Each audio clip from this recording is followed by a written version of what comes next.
So we have a 40-acre facility with 3 separate areas.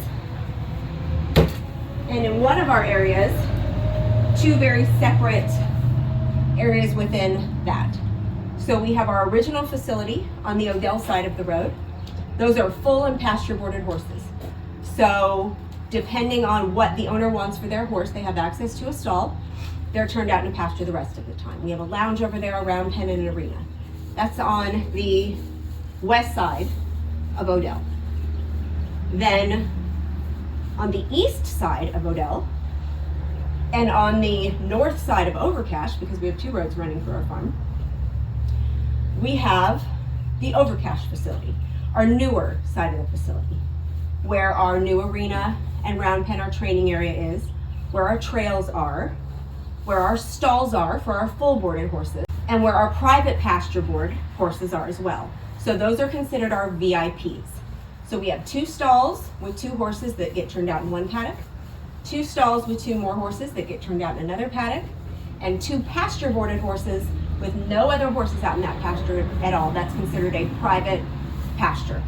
So those 6 horses are our VIP area. On that same side of the road, on the Overcash side of the road, is our original lower pasture, which was the first pasture when we did our expansion with it. We put horses. That's Fat Camp, P-H-A-T, though they are F-A-T. So those horses are our air ferns. They live on air. We keep that pasture more heavily populated to keep the grass down. We've got 2 large round bale feeders, 2 water troughs. We are currently expanding it further into the woods to give them more shade. We've got summer coming. But that is our lower Overcash pasture.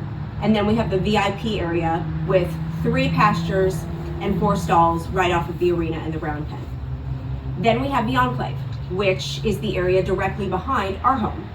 So we have a large dry lot, which is, I think it's 200 feet by 350, maybe almost 400 feet, with some of it's gravel, some of it's grass, and some of it's woods. And we've got anywhere from 2 to 4 horses in there. Usually it's 2. Those are our metabolic horses, our insulin resistant horses. Again, air ferns. Right off of that is the enclosure for who we call the minions. So those 4 horses stay in the enclosure during inclement weather and overnight.